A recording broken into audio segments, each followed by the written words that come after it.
If the Blessed children were removed to London, it would have been to the parish of St Martin in the Fields, where the family once lived. The parish records are held at the City of Westminster Archives.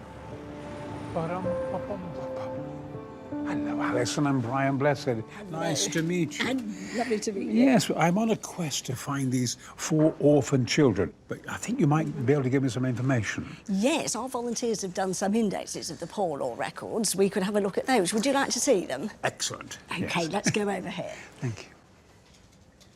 Here are the St Martin in the Field settlement examinations. Now, do you know when the family might have come to London? Yes, in about 1822. Oh, right. This should be this one here. Let's have a look at it.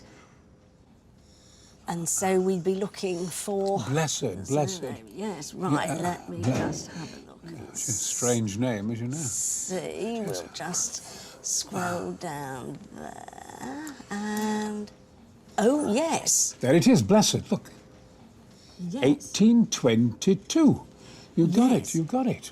What's that mean there? What's Oh, that? yes, yes. Yeah. It says, children removed from Portsea That's it. on the 11th of November. Now, F8, father rented in Bull Inn Court. No, that makes sense. A Bull Inn Court, that's where the father, Barnabas Blessed, used to live, and he was a bookbinder and a stationer. So, of course, they've sent them back to that parish. Yes. Look at this. Now, 11th of November, that's when they came over, isn't it? Yes. Yes, but, Yes. but extraordinarily, I mean, their father died on the 8th of November. Oh. And that means 3 days later, they're Yes. coming to London after their father's death. Yes, yes. Astonishing. They were really in a hurry to get rid of them, weren't I think they were, yes. I think It's all about money. Yes. By and large, yes, it is. Yes. My goodness. That's a picture, isn't it? Yes. Oh, where do we go from here? Well, we've got the day books for St Martin in the Fields Workhouse, so we could have a look at that and see if they were received there and whether they've recorded anything else about them on their arrival. Marvellous. Yes, shall we go and have a look at that? You're a miracle worker, my dear, a miracle worker. Wow. Right, Oh. yes. Well, this is the day book of the St Martin in the Fields Workhouse. Right. Well, we're looking for the 11th of November, 1822. So, look, if you just support that side, Yes. that might be a bit of a way through the book. 10th of November and... Oh, here we are on this side. Here we've got the family up there. Can Yes, you I can see it. Yes, I can see it. Yes. My goodness, look at there. We've got Charles Blessed there, and we've got Jabez Blessed. It's 6 3/4 Those of are age. babies, And yes. Martha, look, 14 years of age. Oh, it's all here. Yes. And look at this, Elizabeth Blessed, who is barely 2 years old. Yes, 22 months. 22 months. Yes. What a find. Yes, indeed. So they're obviously admitted into the St Martin's Workhouse on that day. It looks as if the children were split up, actually, because it tells you what ward they were put in, and we can see the 2 boys seem to have been kept together. They're in BS Boys' School, then Martha is put into Ward 10, and Elizabeth, the baby, is put into Ward 8. Oh, dear, dear. Right. It's sad, isn't it? It is a sad story, It's very yes. sad, but they're Yes, surviving. Yes. Split yes, up, they but are. surviving. Split up, yes. But the with 2 Charles boys are as their together. spokesman. Yes. That's a positive thing, Yes, yes, it is. Look at this. It says Martha Blessed, 14 years of age. What's that? What's that say? What's that say? What's that? Well, that says an idiot. An idiot. Martha is described as an idiot. I mean, idiot, that's an extraordinary word to use. What does it mean? What does it mean? Well, I think that was the word they used to describe what we would now call learning difficulties. Or special educational needs. Right. Yes, and that was the overseer's shorthand for that. Really? Oh, that's terribly sad, isn't it? It is a sad Poor story, Martha. yes. I mean, I got the impression that Martha, being 14 years of age, would be in charge of the family and be responsible for the family, you know. But it seems actually the reverse. It looks as if she couldn't, and it's probably up to Charles, of 8 and a half. It was his responsibility to look after, probably looking after Martha as well. Yes, I think so.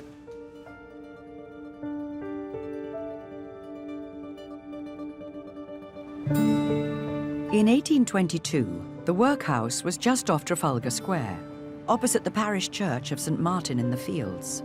For the blessed children, being admitted would have been a daunting experience.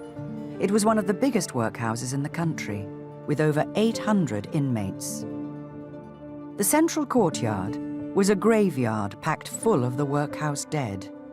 Little attempt was made to keep families together, with all inmates segregated by age and gender. Children lived a highly regimented life.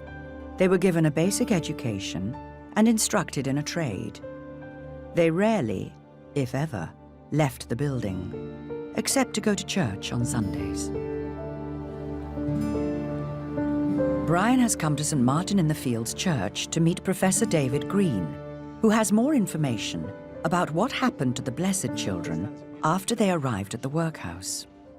I've got a record to show you. Very sadly, it's a burial register. Oh, no, where's that? Where's that? From 1822. Where? Oh, there. Oh, no. Oh, Martha. Martha. Gosh. There. But, I mean, what, she died November the 19th. I mean, they came here on the 11th. That's correct. I mean, she died 8 days later, 14 and a half years of age. Oh, how sad. I mean, obviously the journey killed her.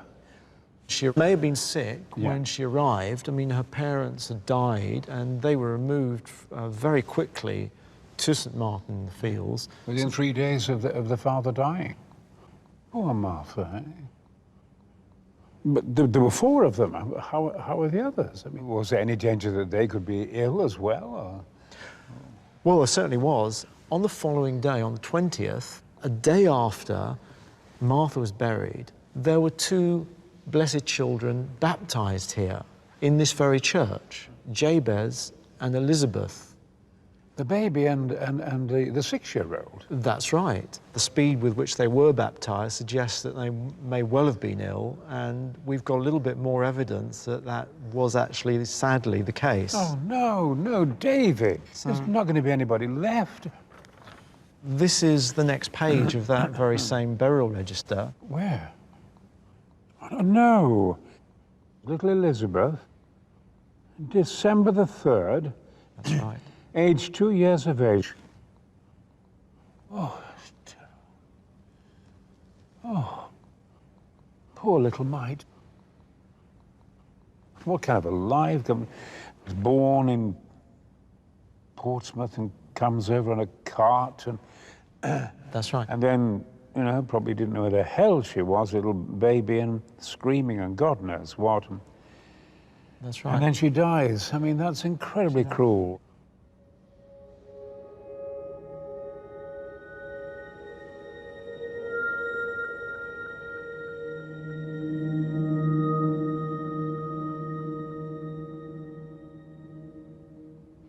And so the 2 brothers had, in a short space of time, lost their parents and lost their sisters. I mean, how did they take that on board? I mean, 8 years of age and 6. I mean, what terrible losses. I've never come across anything like that in my life. Awful.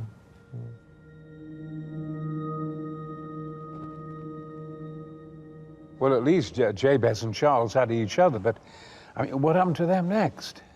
Well, within a week, Jabez was sent off to the infant poorhouse at Highwood Hill, which is to the north of London. He was sent there? That's right, with people he didn't know. Charles remained in the workhouse, but Jabez was moved out. What kind of traumatic effect did that have on him? Yes. Charles being 8 and Jabez being 6, incredibly young, isn't it? I mean, they'd have clung on to each other, and suddenly Jabez was taken out there. Yes. Lost his parents, lost his sisters, and now he's separated from his brother. It was common practice to send pauper children out of London to infant poorhouses in the countryside, where the cleaner air and water improved their chances of survival. Jabez Blessed spent 3 years away. Then, at the age of 9, he was returned to the workhouse. But the previous year, his brother Charles had been apprenticed in South London. It says here that Charles Blessing, aged 11 years, is going to be a shoemaker. So does that mean that when Jabez came back, his brother had gone on this apprenticeship out of the workhouse? It does. Jabez comes back to the workhouse, and all of a sudden his brother isn't there anymore. His brother isn't there. Be looking forward to seeing his brother, and he's not there. That's right. Oh, dear. So they were isolated from each other, which is a great shame. So they'd have to be resolute on their own, wouldn't they? You know, and facing life on their own. Yes.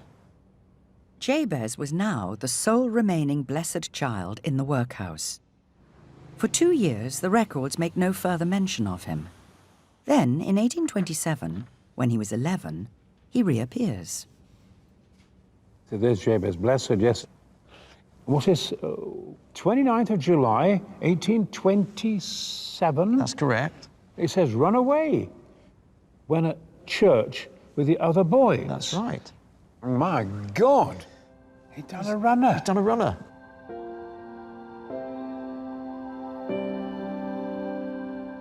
It looks to me like he came to church, did his prayers. Oh, very good. In between that and here, boing, he's gone. That's right. Well, he must have been absolutely sure of himself. He must have had a plan. I mean, he knew the area around London, would he? I don't know. But I mean, he's 11 and smart and resolute and crafty. Bloody good going. He sounds a character, even at that age. He does. He does.